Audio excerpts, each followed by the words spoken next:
মুসা আলাইহিস সালাতু ওয়াস সালামকে দৌড়ানোর জন্য যেই ফিরাউন এবং তার সৈন্যবর্গ যখন ধরার জন্য যাচ্ছিল, ওই নীল নদের মধ্যে আল্লাহ রাব্বুল আলামিন তাদেরকে চুবাইয়া মারছিলেন। তো এই যে মুসা আলাইহিস সালাতু ওয়াস সালাম এবং তার দল বেঁচে গেছে, এই বেঁচে যাওয়ার কারণে বনি ইসরাইলরা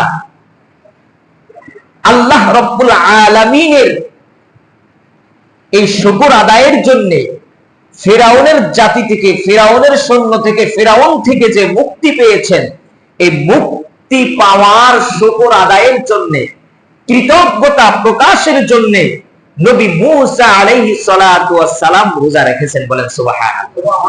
এবং বনি ইসরাইলরাও যেহেতু নবী রোজা রেখেছে, তারাও রোজা রাখে। তারই সূত্র ধরে যারা ইসরাইলি ছিল, বনি ইসরাইলি ছিল, বর্তমান যারা ইহুদি, এই তারা এই নবী মুসা আলাইহিস সালাতু ওয়াস সালাম যেহেতু মুক্তি পেয়েছেন, তার শুকর আদায়ের জন্য তারা রোজা রাখে। এবার যখন রোজা রাখে, নবী মুসা আলাইহিস সালাতু ওয়াস সালাম মুক্তি পেয়েছেন, আল্লাহ রাব্বুল আলামিনের শুকর আদায়ের জন্য রোজা রাখেন, তখন মুহাম্মদুর রাসূলুল্লাহ সাল্লাল্লাহু আলাইহি ওয়াসাল্লাম জিজ্ঞেস করলেন তারা রোজা রাখে এই কারণে।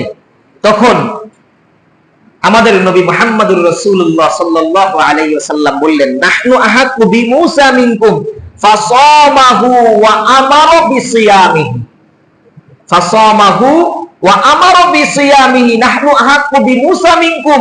মুসা আলাইহিস সালাতু ওয়াস সালাম তো আমার ভাই, মুসা আলাইহিস সালাতু ওয়াস সালাম তো আমার জাতি ভাই, তিনিও নবী ছিলেন, আমিও নবী, তিনিও মুমিন, আমিও মুমিন। অতএব মুসা আলাইহিস সালাতু ওয়াস সালামের ওই কৃতজ্ঞতার প্রকাশের জন্য যদি বনি ইসরাইল যদি রোজা রাখে একটা, তাহলে আগামী বছর ফাসিয়ামাহু ওয়া আমারা বিসিয়ামিহি, আগামী বছর যদি আল্লাহ যদি আমাকে বাঁচায়া রাখে ফাসানাতাল্লাতী ক্বাবলাহু, তাহলে আগামী বছর আমি ইনশাআল্লাহ রোজা এর সাথে আরেকটা রাখবো। বলেন সুবহানাল্লাহ। ইহুদিরা রোজা রেখেছে একটা, আর আমি নবী মুহাম্মদুর রাসূলুল্লাহ সাল্লাল্লাহু আলাইহি ওয়াসাল্লাম যদি আগামী বছর বেঁচে থাকি, তাহলে তার সাথে আরেকটা রোজা রাখবো।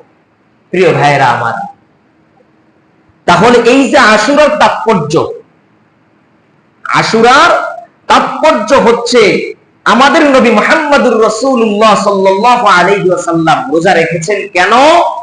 নবী মুসা আলাইহিস সালাতু ওয়াস সালাম মুক্তি পেয়েছেন, তার শুকর আদায়ের জন্য আমাদের নবী এবং আমাদের উম্মতের জন্য এটা হচ্ছে মুস্তাহাব। বলেন সুবহানাল্লাহ। প্রিয় ভাইয়েরা আমার, এখন কথা হচ্ছে